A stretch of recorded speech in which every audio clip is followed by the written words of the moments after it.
Ça fait à peu près une quinzaine, un peu plus de 15 ans que je suis spécialisé dans le champ de la réflexion éthique. Donc, je suis philosophe de formation.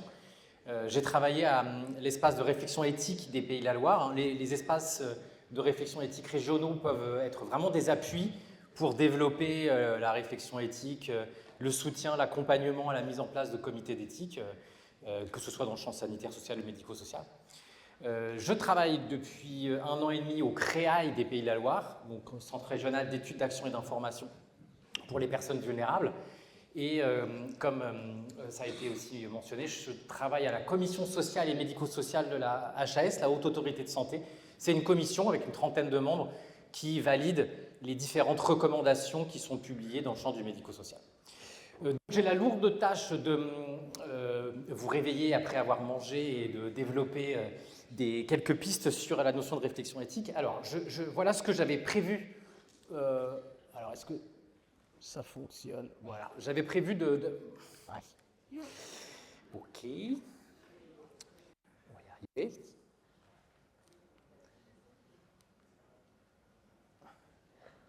Voilà. Je vais peut-être vous faire signe parce que vraiment la télécommande, elle a visiblement un petit souci. Donc d'aborder trois éléments, 3 séquences dans mon intervention. D'abord, de pouvoir parler de ce qu'on met derrière la notion d'éthique. Alors, ce n'est pas pour pinailler sur des concepts ou sur des définitions. La notion d'éthique est très souvent utilisée pour désigner finalement d'autres choses. On utilise beaucoup ce mot sans forcément toujours avoir conscience de ce que ça pose en termes de champ, en termes de différentes étapes, de nature. Et ça peut être précieux de pouvoir avoir un petit temps où on vient préciser les différences entre cette notion de démarche de réflexion éthique avec d'autres notions qui sont régulièrement confondues, comme la notion de morale, de déontologie ou du droit. Quand on s'inscrit dans une démarche de réflexion éthique, on va vraiment être dans une démarche de partage, de collégialité face à des dilemmes, et il ne s'agira pas d'être dans un élément où on va appliquer ou se conformer à différentes normes. Donc c'est important qu'on puisse peut-être prendre un petit peu de temps pour expliciter cette notion. C'est un mot qui est régulièrement instrumentalisé, c'est un terme qu'on emploie parfois sans forcément avoir conscience de ce que ça recouvre. Donc quand on parle de réflexion éthique et de dilemme éthique et d'enjeux éthiques par rapport à la protection des majeurs, ça peut être important d'avoir cette petite base-là. Ensuite, je vous proposerai 3 thématiques qui sont très régulièrement abordées dans des comités d'éthique. La question du refus de soins, les problématiques autour du domicile et des problématiques autour du patrimoine. Ce sont des enjeux qui sont très régulièrement discutés, échangés dans des comités. Il y a des dilemmes assez forts et quand on fait des enquêtes sur les différents comités d'éthique, ce sont vraiment des thématiques qui reviennent très, très fréquemment. Et puis, dernier point de mon intervention, ce sera pour aborder 2 notions, la notion de risque et de danger. Pourquoi? Parce que beaucoup de situations qui mettent en jeu des dilemmes, des enjeux éthiques forts, tournent souvent avec la nécessité, la préoccupation de distinguer ce qui va relever de la prise de risque de la mise en danger. C'est souvent un sujet qui revient régulièrement et qui nécessite peut-être un petit temps aussi de définition, d'explicitation et puis d'enjeu. Finalement, pourquoi on a besoin en permanence de distinguer ce qui va relever du risque et du danger et en quoi ça pose un certain nombre de dilemmes et d'enjeux éthiques, particulièrement dans le champ de la protection des majeurs. Autre élément aussi un peu introductif, c'était pour indiquer que je vais soulever un certain nombre de notions. L'idée, moi je suis philosophe de formation, c'est qu'on puisse aussi peut-être travailler et échanger sur des notions qui vont avoir une résonance peut-être un petit peu différente dans le champ juridique. Là, l'idée, c'est aussi de pouvoir peut-être travailler ces notions et en échanger avec notre regard. Notre profession initiale, nos pratiques nous déterminent aussi beaucoup dans la façon dont on va percevoir des situations, dont on va raisonner. Là, l'idée, c'est peut-être aussi d'échanger et de discuter et d'utiliser des notions qui vont être utilisées un petit peu dans un autre contexte. Un élément absolument essentiel de la réflexion éthique, c'est la recherche de la pluridisciplinarité, le fait de ne pas, en tout cas de s'efforcer au maximum de ne pas s'enfermer dans un certain nombre de grilles de lecture, de normes, et donc de pouvoir peut-être manier, utiliser des notions qui vont être utiles et qui vont être utilisées par un certain nombre de professionnels, de personnes accompagnées, etc. Ça peut être un levier pertinent pour la réflexion éthique. Alors, on va commencer. Très bien. Moi, du coup, je vais vous faire signe, ce sera peut-être bien plus simple. Donc, qu'est-ce qu'on met derrière démarche éthique? Allez-y. Diapo suivante. Voilà. Donc, on confond souvent ces différentes notions et je vous propose qu'on puisse un petit peu préciser ce qu'on met derrière ces mots-là. Donc, diapo suivante. Qu'est-ce qu'on met derrière la notion de déontologie? Souvent, hein, quand on parle de comportement éthique, c'est éthique de faire telle ou telle chose, en fait, on parle parfois de cette idée de il faudrait s'obliger, s'efforcer d'appliquer un certain nombre de règles qui sont présentes dans un champ disciplinaire ou dans une profession. C'est vraiment différent la façon dont on va utiliser ce mot d'éthique. La déontologie, c'est quoi? C'est les différentes règles, c'est les devoirs qui s'appliquent au sein d'une profession particulière. Différentes professions ont un certain nombre de codes, de règles déontologiques, mais ce sont bien des règles qui s'appliquent uniquement dans un champ professionnel particulier. Et il ne s'agit pas de se questionner, il ne s'agit pas d'offrir des pistes pour pouvoir affronter des situations, c'est bien un certain nombre de valeurs, de règles qui vont être affichées, qui vont être posées de façon plus ou moins prescriptive dans un champ professionnel particulier. Donc c'est poser des valeurs, c'est aussi pouvoir protéger les personnes qui vont être accompagnées, c'est aussi un code déontologique, des règles déontologiques, c'est aussi nécessaire pour une régulation au sein d'un corps professionnel, mais ce n'est vraiment quelque chose qui relève d'une forme de prescription, de normes qu'on va imposer dans la pratique. Alors, diapo suivante. Quand on parle de morale, cette fois-ci, de quoi il est question? Il y a beaucoup d'auteurs qui confondent ou qui ne mettent pas forcément beaucoup de différence entre éthique et morale. Le mot de morale, étymologiquement, ça vient de moralia, la racine latine qui va aboutir à mœurs. Le terme d'éthique, c'est un terme qui vient de la racine grecque ethos, qui va vouloir dire comportement. Pendant très longtemps, ce terme de morale et d'éthique ont pu être utilisés de façon un petit peu indistincte. C'est finalement de façon assez contemporaine qu'on va avoir besoin de distinguer ces deux termes-là et qu'on va poser de façon vraiment importante, explicite, que ces deux termes renvoient à des façons de penser, des façons de faire qui vont être vraiment différentes. Quand on parle de morale, il s'agit de normes prescriptives.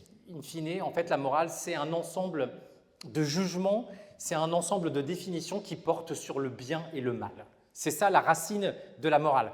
La morale, c'est un ensemble de jugements sur le bien et le mal, et on a forcément des jugements, on a forcément des représentations sur ce qui relève du bien et du mal.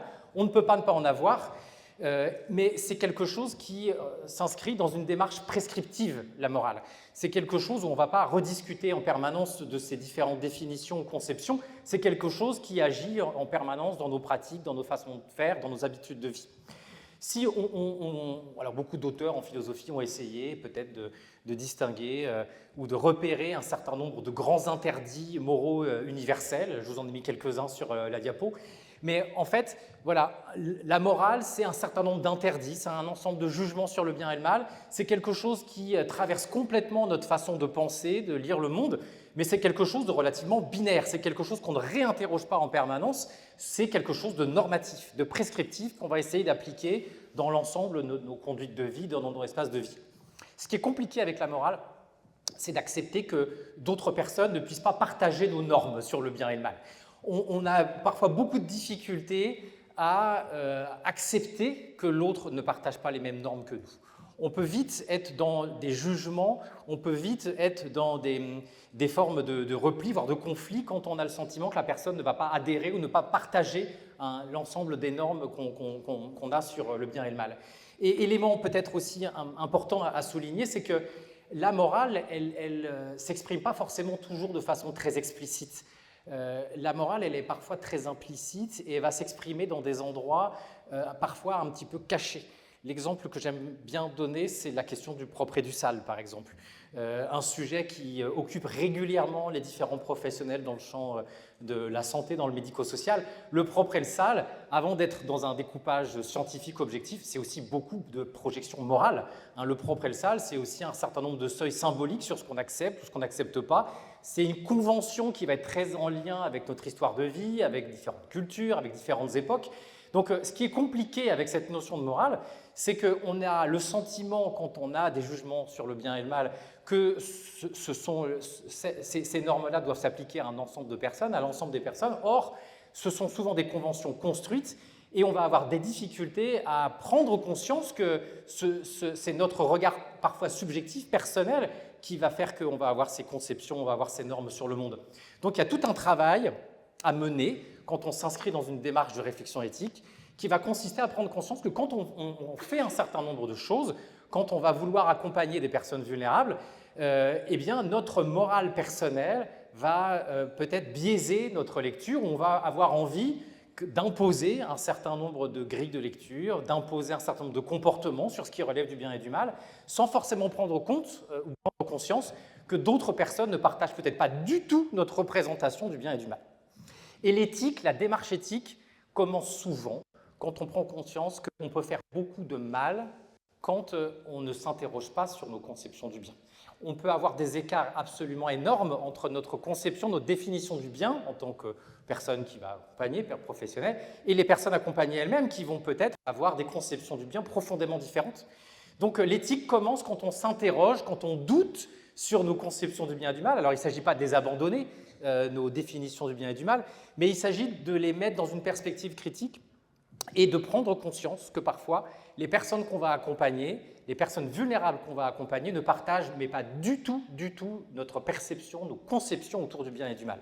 Le bien, ce n'est pas forcément toujours du côté de la sécurité, de la santé, ça peut être aussi du côté du projet, de la prise de risque, ça peut être plein de choses.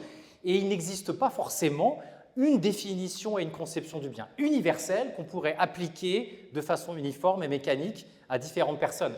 Le champ de la réflexion éthique commence quand on prend conscience de ça, qu'au sein d'une même société, on peut avoir différentes conceptions du bien et du mal, et qu'on peut quand même cohabiter et vivre ensemble, et particulièrement dans le champ de la santé, dans l'accompagnement des personnes vulnérables, il va être question non pas d'imposer nos propres représentations morales à l'autre, mais il va être question déjà d'écouter, de comprendre comment l'autre pense ses conceptions du bien et du mal, quelles sont ses priorités, quels sont ses projets, et peut-être de se questionner sur jusqu'où on va pouvoir prendre en compte ces définitions, jusqu'où on va peut-être essayer de désapprendre nos normes, notre perception autour de ça pour pouvoir accompagner une personne dans ses spécificités, dans ses besoins, etc.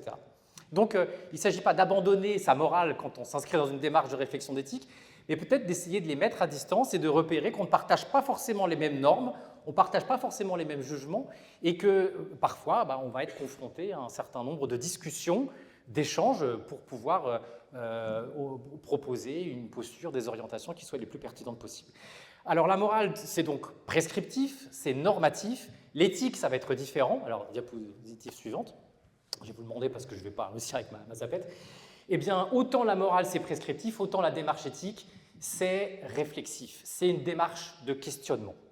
C'est pour ça qu'à chaque fois qu'on entend parler quelque part de code d'éthique, de label éthique, vous pouvez être sûr quasiment à 100% qu'il n'est pas question d'éthique. En fait, l'éthique, c'est vraiment une démarche de questionnement. À partir du moment où vous avez une liste de règles à appliquer, par définition, ça ne peut pas être de l'éthique. Parce que l'éthique, c'est une démarche de questionnement qui va consister à repérer un certain nombre de dilemmes. Le mot de dilemme, il est absolument essentiel. C'est vraiment le maître mot de cette démarche de réflexion éthique. C'est quoi un dilemme ? Alors, on peut avoir des dilemmes sur l'entrée ou le plat dans un restaurant. Mais en fait, un dilemme, c'est quand on est confronté à des postures, à des valeurs qui nous semblent contradictoires, qui s'opposent, qui vont rentrer en tension. Et quand on va devoir choisir ou s'orienter vers une posture, on a parfois un sentiment douloureux de sacrifier aussi une autre alternative à laquelle on tenait. L'un des dilemmes qu'on va rencontrer de façon quotidienne dans le champ de la réflexion éthique, dans le sanitaire, social et médico-social, c'est le dilemme entre sécurité et liberté. Évidemment qu'on voudrait tous pouvoir concilier sécurité et liberté dans toutes les situations. Malheureusement, il y a des situations où la personne, on va devoir choisir, on va devoir plutôt privilégier une valeur sur une autre. Et quand on va privilégier la sécurité, ça va se faire au détriment des fois de la liberté. Et c'est douloureux. Ce sentiment, ce tiraillement entre des dilemmes, il est compliqué parce qu'on va avoir malheureusement le sentiment de sacrifier une valeur à laquelle on tenait beaucoup. Donc un dilemme, c'est quand on est confronté à des situations où on va devoir faire un choix, on va devoir s'orienter, on va essayer de repérer où se situent des valeurs qui semblent contradictoires. Donc entre sécurité et liberté, entre le fait d'être sensible à la vulnérabilité des personnes, mais en même temps d'être dans la nécessité de respecter leurs choix, d'être dans le souci de la protection, de la santé, mais en même temps de respecter au maximum l'autonomie des personnes. Il peut y en avoir d'autres aussi, des dilemmes. Des dilemmes éthiques qu'on va rencontrer fréquemment, c'est entre l'individu et le collectif. Parfois, accompagner une personne avec des besoins spécifiques fait que d'autres personnes vont être en danger ou ça peut représenter une forme d'altération pour la santé ou la sécurité des autres. Là, on va devoir être le plus équitable possible et trouver un équilibre, une balance entre répondre aux besoins et aux choix de l'individu, mais aussi tenir compte de la sécurité, de la santé collective. Et ça, ce n'est pas quelque chose qui peut être normé, gravé de façon normative, de façon universelle. On va devoir se questionner à chaque fois sur des situations. Dans le champ des mesures de protection, le fait de pouvoir être le plus équitable possible, de pouvoir distribuer son temps, sa disponibilité en fonction des urgences, en fonction des besoins des individus, ça va être une préoccupation éthique extrêmement importante et c'est quelque chose qu'il va falloir questionner en permanence. Ce n'est pas quelque chose où on va être dans une application, encore une fois, binaire d'un certain nombre de normes. Donc l'éthique, c'est quoi? C'est une démarche de questionnement face à des dilemmes. Et s'il n'y a pas de dilemme, il n'y a peut-être pas nécessité d'être dans une réflexion éthique. C'est vraiment l'élément clé qui va nous faire rentrer dans la réflexion éthique, cette notion de dilemme. Ouh là là, je suis en train du coup d'être très très bavard. Alors il va falloir que j'accélère un petit peu.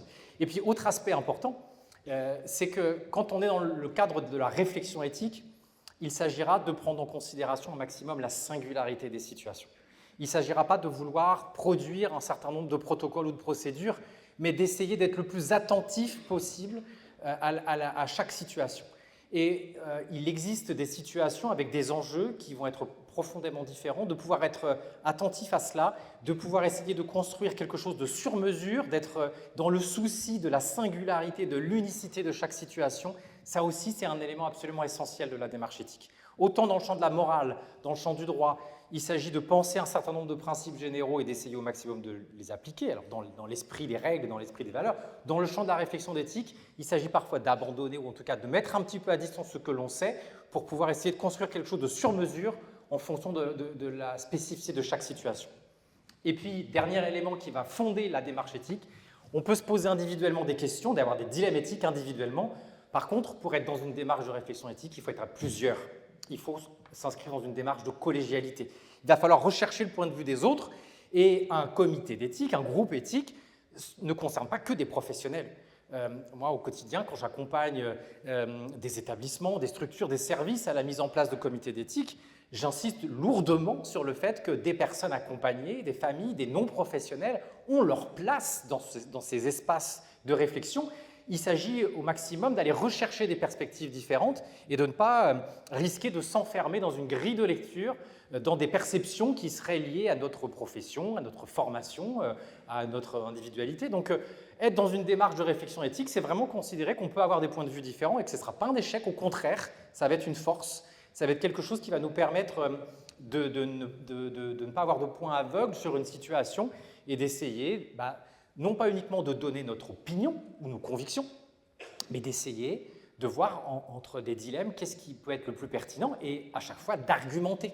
C'est-à-dire non pas imposer avec des arguments d'autorité, mais d'essayer d'argumenter, d'être attentif aux arguments des autres et peut-être d'évoluer individuellement dans nos conceptions pour accompagner au maximum des situations singulières.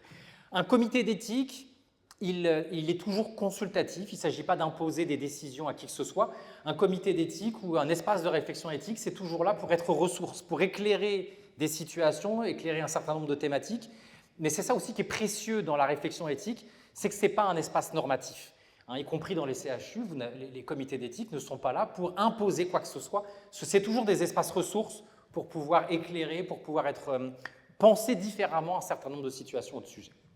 Donc voilà, alors je suis désolé d'avoir été peut-être un petit peu long sur ces définitions, mais une journée qui traite de l'éthique et des enjeux éthiques nécessite aussi qu'on ait ça en tête, que quand on s'inscrit dans une démarche de réflexion éthique, on soit dans le souci du questionnement, et finalement, on n'a pas tant que ça d'espace dans différents métiers, dans le champ du sanitaire, social et médico-social, pour se questionner. On peut vite être pris dans des logiques d'urgence, dans des logiques normatives, où finalement, prendre du temps pour se questionner sans qu'on ait établi qu'il y aura une solution normative, mais qu'on soit vraiment dans le questionnement, ce n'est pas si finalement fréquent que ça. Et donc, c'est vraiment important de le poser comme élément vraiment essentiel, constitutif de cette démarche. Je passe au point suivant. Alors, voilà, c'est quoi les grands dilemmes de la pratique des mandataires, de la protection des majeurs? Ils ont été dits, ils ont été vraiment avec grande finesse explicités, nommés ce matin. Je me permets quelques reformulations ou évoquer un certain nombre de choses, mais effectivement, ce dilemme entre protection et liberté, comment à la fois défendre l'intérêt des personnes tout en étant le plus attentif possible à l'expression de leur choix, à l'expression de leur autodétermination. Comment veiller sans surveiller? Effectivement, il y a quelques lettres en plus.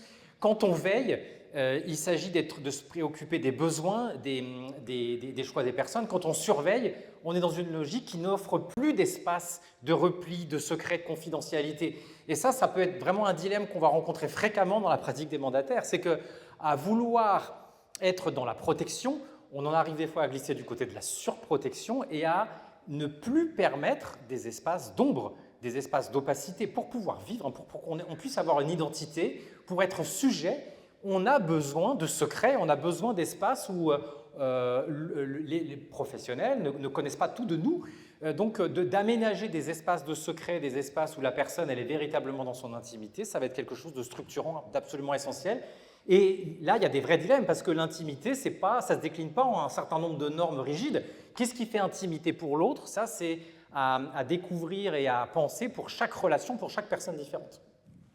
Le pire de tout, c'est quand la personne, c'est un livre ouvert, quand on sait tout d'elle et qu'elle n'a plus la liberté, la dernière liberté d'avoir le moindre secret.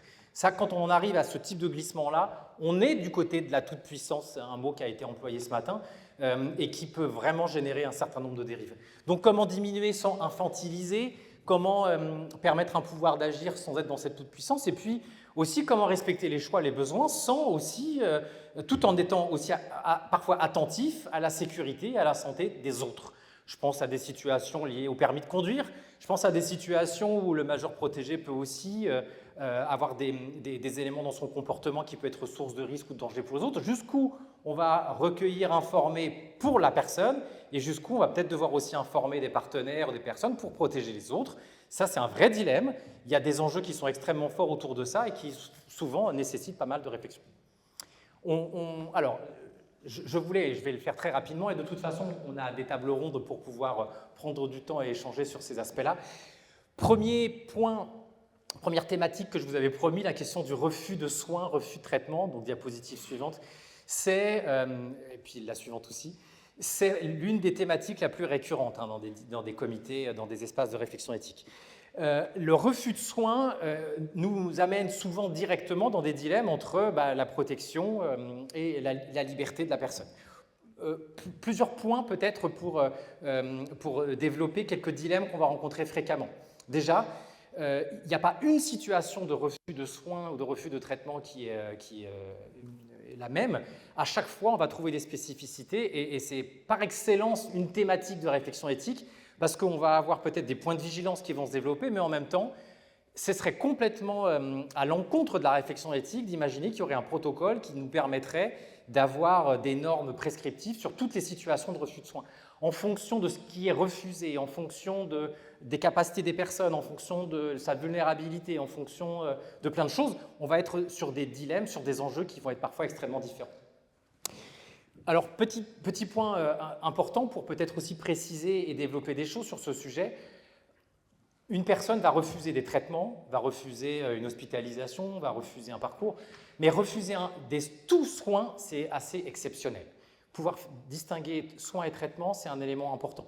Il y a un avis du CCNE qui indique bien cet élément-là. Un traitement, ça va être un geste précis, curatif, ça peut être un élément technique sur quelque chose, mais le soin, si on le prend au sens du terme anglo-saxon, to care, c'est être présent, prendre soin de façon générale, globale de la personne, et ça ne s'arrête quasiment jamais. Donc, de pouvoir bien avoir en tête que la personne refuse un certain nombre d'actes, de gestes, de traitements précis, ça ne veut pas dire que la personne refuse tout. Et c'est un élément extrêmement important, parce que quand on va accepter un refus d'un certain nombre de traitements, ça ne veut pas dire qu'on abandonne la personne, ça ne veut pas dire qu'on la laisse, qu'on soit plus préoccupé par son sort. Face à un refus de traitement, tout commence aussi dans l'accompagnement, dans l'écoute, et ce qui peut être mis en place en termes d'accompagnement, d'orientation, de prévention, etc., ça, c'est aussi des choses qu'on va pouvoir déployer. Donc, la personne va souvent refuser un certain nombre de traitements, mais le soin de façon générale, le fait juste d'être présent, d'écouter, ça, c'est quelque chose qui va être présent finalement en permanence. La question autour des refus de traitement va nous orienter vers des problématiques et des enjeux qui concernent la question du consentement. Ce mot de consentement, il est absolument essentiel. C'est un maître mot aussi dans le champ de la réflexion éthique. Depuis la loi dans le champ sanitaire, depuis la loi du 4 mars 2002, il est bien nommé, indiqué que tout acte de soin nécessite le consentement libre et éclairé du patient, ce qui signifie peut-être que quand on n'a pas le consentement ou qu'on le fait fi, peut-être qu'on n'est plus encore dans du soin et on bascule du côté de la violence ou de l'agression. Je vous propose un petit élément sur la notion de consentement parce que c'est souvent une notion où il peut y avoir des confusions, il peut y avoir un certain nombre d'ambiguïtés. Et je voulais vous indiquer quelques éléments parce qu'on a des attentes dans le champ sanitaire, mais aussi dans le champ social, de façon plus générale, qui ont évolué autour de la notion de consentement. Alors attendez, j'aimerais bien... Voilà, alors c'est cet aspect-là. Et puis, alors diapo suivante. Je ne sais pas si ça s'affiche bien de votre côté. Ça, c'est une affiche qui a été déposée dans un cabinet de gynécologie et qui a fait grand bruit parce que sur cette affiche, alors j'espère que vous voyez bien, il était inscrit que pour les patientes qui étaient dans ce cabinet, a priori, à partir du moment où elles étaient patientes, elles consentaient à la palpation des seins, à la pose d'un spéculum, un toucher vaginal, éventuellement un toucher rectal, et si elles n'étaient pas d'accord, elles prenaient contact avec la secrétaire pour annuler le rendez-vous. Voilà ce qui était placardé. Ça, c'est vraiment la notion de consentement telle qu'on ne peut plus aujourd'hui la considérer. Un acte, quand on consent, c'est toujours sur un acte précis, sur une durée précise. On ne consent pas à être accompagné de façon globale sur le long terme. En fait, quand on va demander le consentement, c'est toujours en étant sur quelque chose le plus précis possible, et il va falloir le redemander à chaque fois. Et quand on va parler de consentement, c'est toujours en s'assurant au maximum que la personne elle a bien compris les implications de l'acte, elle a bien compris sa situation. Mais aujourd'hui, les attentes sont nouvelles en matière de consentement. On ne peut plus rester à ce schéma-là, à cette conception-là où la personne donne une espèce d'autorisation globale en début de parcours et puis aujourd'hui, sans qu'on redemande les choses par la suite. J'aimerais qu'on revienne sur la diapo d'avant. Voilà. Je vous propose ce petit schéma qui permet aussi de nuancer et de comprendre ce qui se joue sur cette notion de consentement. C'est une sorte de frise que je vous propose. Alors, on n'est pas sur des catégories juridiques, ni sur des éléments cliniques, scientifiques. Là, on est sur des catégories qui ont juste comme...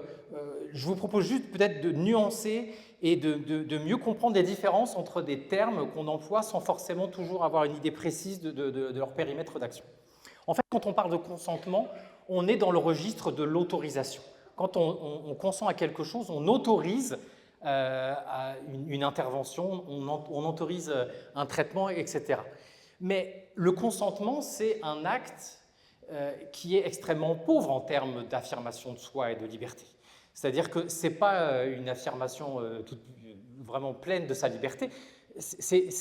quand on va parler de volonté, où là on va être dans l'affirmation de soi. Quand on va exprimer des préférences, là ça va être quelque chose qui va être différent. Aujourd'hui on parle beaucoup d'autodétermination, c'est l'idée de donner un maximum de ressources pour que la personne elle mette des mots sur ses projets, sur ses désirs, etc.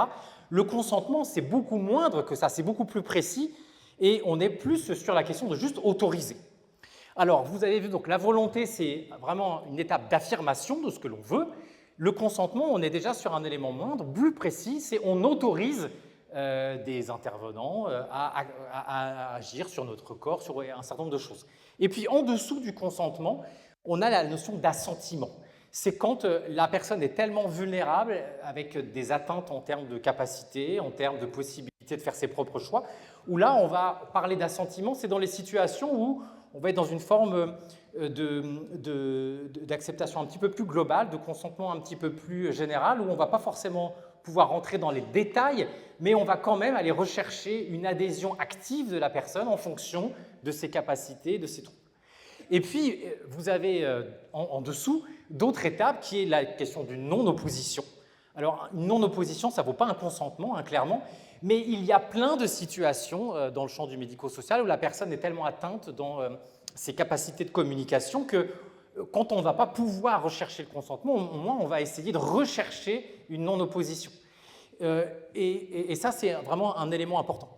Il y a des oppositions, il y a des non-oppositions qui sont l'expression d'une résignation ou autre chose, mais ça me semble important d'avoir ce petit schéma-là pour aussi se dire de quoi il est question quand on parle véritablement de consentement, et ça permet parfois d'avoir des idées un petit peu plus claires sur ce qui se joue.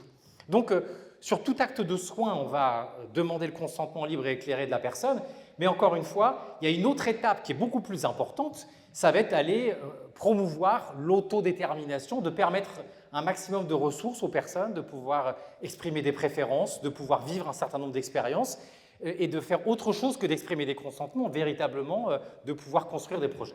Voilà. Donc c'était les éléments que je voulais vous indiquer. Et puis on pourra voilà, revenir peut-être après sur la table ronde sur cette question. Quand on est confronté à un refus de soins ou un refus de traitement, tout commence en termes de réflexion éthique. Il s'agira de se demander, mais de quoi ce refus est l'expression en fait? Est-ce que c'est une incompréhension de la personne? Est-ce que c'est qu'il y a une inadéquation dans les priorités entre les professionnels et la personne? Est-ce que la personne a des représentations, des croyances sur les traitements? Est-ce qu'il y a une atteinte au niveau du discernement? Est-ce qu'elle est aliénée par un certain nombre de douleurs, de souffrances? Il y a tout ce questionnement-là qui va être nécessaire pour vraiment comprendre pourquoi la personne refuse et comment on peut l'accompagner face à ce refus.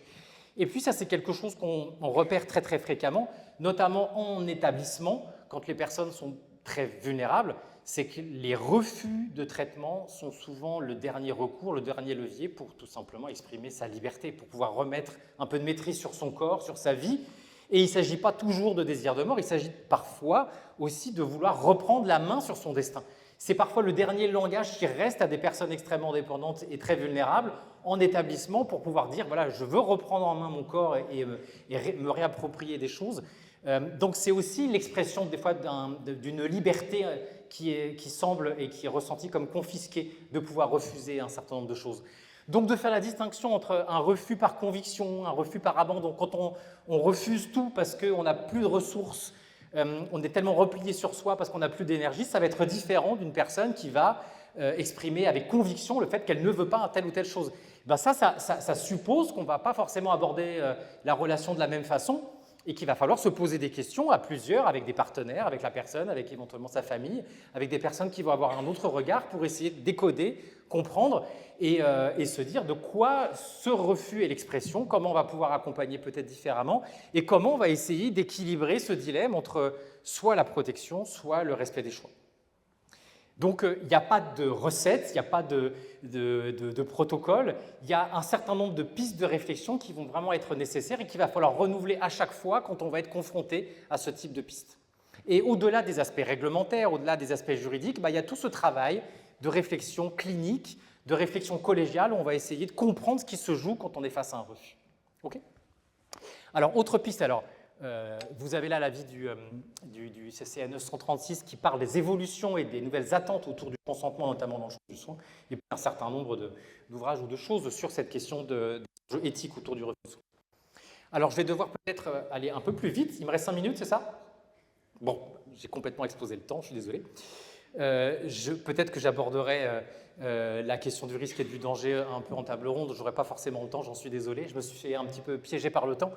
Je voulais, par rapport à la question du domicile, indiquer quelques éléments parce que vous avez de nouvelles recommandations de la Haute Autorité sur la question de l'habitat, sur la question du chez-soi.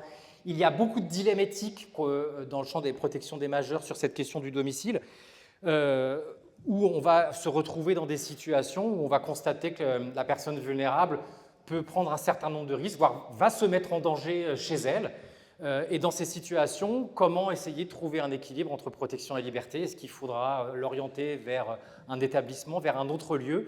Là, il y a des réflexions à mener aussi beaucoup sur quelles sont les conditions pour se sentir chez soi. Qu'est-ce qui fait qu'un chez soi, ce n'est pas un lieu neutre, ce n'est pas un espace fonctionnel, c'est aussi un espace qui va renvoyer à des éléments absolument essentiels pour le sujet.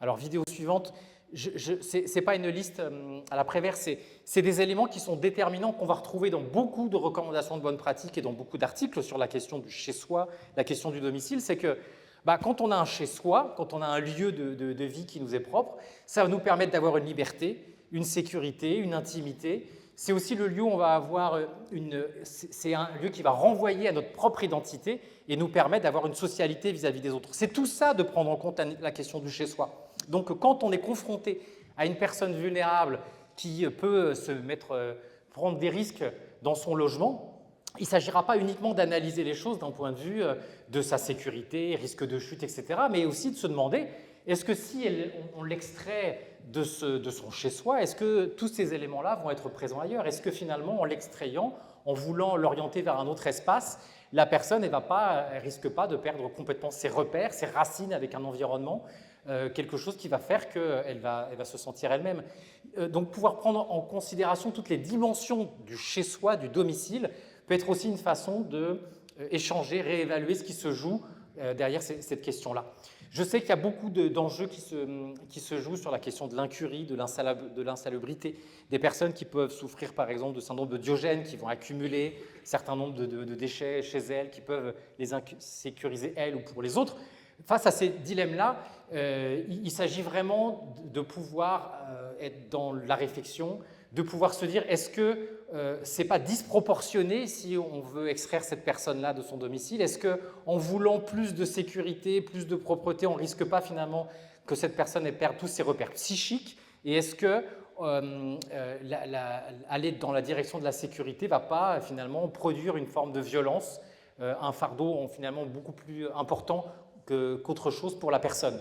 Est-ce que le remède va être pire que le mal? Ça, c'est vraiment un enjeu et un dilemme qu'on va vraiment rencontrer énormément sur ces questions-là. Et puis, autre point que je voulais aborder, c'est aussi sur la question de l'argent, du dilemme autour de la gestion du patrimoine. Voilà, diapo suivante.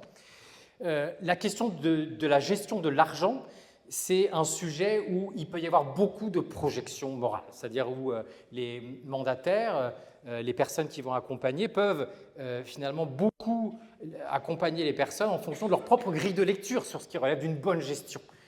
Or, la réflexion éthique nous invite aussi à nous décentrer et à nous dire est-ce que ce que j'estime être, moi, valide, légitime en termes de bonne gestion l'est pour la personne? Est-ce que finalement, en termes de priorité, est-ce qu'on est en adéquation? Est-ce que je ne risque pas, en voulant penser de l'épargne de précaution, en voulant sécuriser, des fois imposer un mode de vie, des habitudes de vie, ou quelque chose qui ne va tellement être en dissonance avec les priorités, avec les conceptions du bien de la personne, que finalement on fera plus de mal qu'autre chose? C'est vraiment cette interrogation éthique qu'on invite à soulever autour de cette thématique de l'argent. Des choses aussi qu'on va retrouver énormément en termes de dilemme, c'est quand un certain nombre de mandataires souhaitent utiliser l'argent, le patrimoine, pour agir sur des addictions. Il y a beaucoup de situations où on va rencontrer ce type de dilemme-là. Est-ce que, pareil, dans ces situations-là, on ne risque pas à produire plus d'effets négatifs qu'autre chose? Est-ce que quand la personne ne souhaite pas être accompagnée sur l'addiction et que ce soit imposé, on ne risque pas d'être encore plus malfaisant qu'autre chose? C'est quelque chose qui est vraiment extrêmement important. Et puis, Accompagner la gestion, le patrimoine d'une personne, c'est aussi des choses qui vont toucher énormément la question de l'intimité. Je pense notamment à des moments autour de l'inventaire, des moments des connaissances sur ce qui est acheté. Quand on sait ce qui est acheté, quand on connaît l'inventaire, on peut être dans des formes aussi d'intrusion, d'effraction extrêmement fortes dans l'intimité des personnes. Là, on va retrouver notre dilemme sur qu'est-ce qu'on a besoin de savoir pour bien accompagner, à quel moment on est intrusif et on est tout puissant quand on a le sentiment que la vie de la personne nous est offerte, que la personne peut avoir de secret ou d'opacité. Est-ce que j'ai un petit peu de temps pour aborder la question du danger et du risque? 2 minutes, c'est ça? J'en reparlerai, je pense, sur la table ronde. Pour le dire très très vite, risque ou danger? Un danger, d'un point de vue du sens, de la signification du concept, c'est quand la vie de la personne elle est menacée, quand la menace elle est imminente, quand la menace elle est palpable. Quand on est dans l'impératif d'un secours, parce que si on ne fait rien, on peut être poursuivi par exemple d'assistance à personne en danger, c'est quand il faut absolument agir parce que la vie de la personne elle est menacée. Dans ces situations-là, qui sont assez exceptionnelles, il s'agit de secourir, il s'agit d'agir. Par contre, quand on est dans des situations de prise de risque, diapositive suivante, on est dans des situations un petit peu différentes. La menace est moins palpable, le préjudice possible est moins important, et puis surtout, une personne qui prend des risques attend parfois un bénéfice possible. Alors autant d'un point de vue du concept, agir face à une personne en danger est tout à fait légitime et va relever aussi presque du devoir, autant il n'y a aucune évidence à supprimer tous les risques encourus par une personne vulnérable. Voire même, au contraire, à vouloir supprimer tous les risques, parfois on renforce la situation de vulnérabilité, on renforce la situation de handicap, on renforce l'isolement. On est de plus en plus dans une forme de pression sociale autour de la question de la protection et certains professionnels estiment qu'être bon professionnel, ça va être identifier tous les risques et vouloir les supprimer et les neutraliser. Parce qu'on veut se protéger aussi d'un point de vue juridique, si jamais il se passe un accident, on aura tout fait pour éviter cet accident. Pour autant, il y a une vraie dérive. Cette dérive, c'est d'imposer notre rapport normatif au risque à des personnes. À trop vouloir supprimer tous les risques possibles, on en arrive finalement à nier la complexité, à nier les expériences, à nier les projets des personnes, et ça devient presque une nouvelle façon de discriminer les personnes que de leur interdire toute prise de risque possible. On a besoin de prise de risque pour pouvoir exprimer, exercer notre indépendance, notre autonomie, pour pouvoir se sentir être sujet. À vouloir supprimer tous les risques possibles, ça peut représenter une forme de violence et ça peut encore une fois accentuer la vulnérabilité plus qu'autre chose. Et puis un risque, c'est quelque chose qui est très lié à des constructions, à des expériences singulières, individuelles. Pouvoir repérer qu'on ne partage pas les mêmes seuils d'acceptabilité du risque, pouvoir repérer qu'on peut avoir des constructions, des visions différentes autour du risque, ça peut être vraiment un élément très ressource dans la réflexion éthique. De pouvoir échanger sur des situations où on repère qu'en fonction de notre métier, de notre pratique, on va identifier des risques différents, ça va être un élément important. De pouvoir associer la personne accompagnée sur qu'est-ce qui fait risque pour elle, ça va être quelque chose aussi de déterminant parce qu'il y a une vraie dérive possible, c'est que toutes les personnes vulnérables sous mesure de protection considèrent qu'elles n'ont plus le droit de prendre des risques. Alors, le droit au risque me semble-t-il être une invitation à la réflexion éthique vraiment extrêmement importante parce qu'il y a beaucoup de pression parfois de la part de l'entourage, de la famille, de la société et qu'à partir du moment où on a connaissance d'une prise de risque, on aurait le sentiment de s'obliger à le supprimer, à le neutraliser, alors même qu'en voulant parfois neutraliser et supprimer certains risques, on en conduit de nouveaux, voire des bien pires.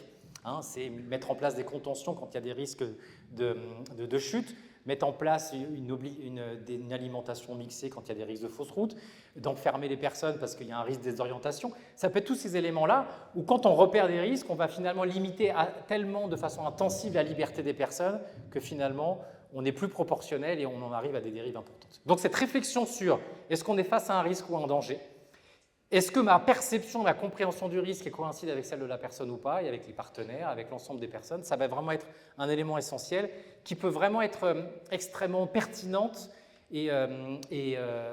par rapport à la réflexion éthique et nous aider à nous orienter de façon intéressantes sur certaines situations où on est face à des dilemmes extrêmement importants.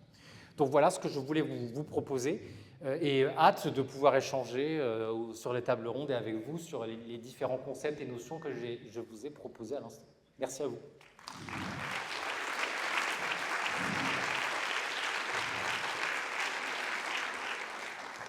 Alors, un grand merci Aurélien pour cette intervention qui suscite énormément de J'espère. questions et de réflexions et pour ma part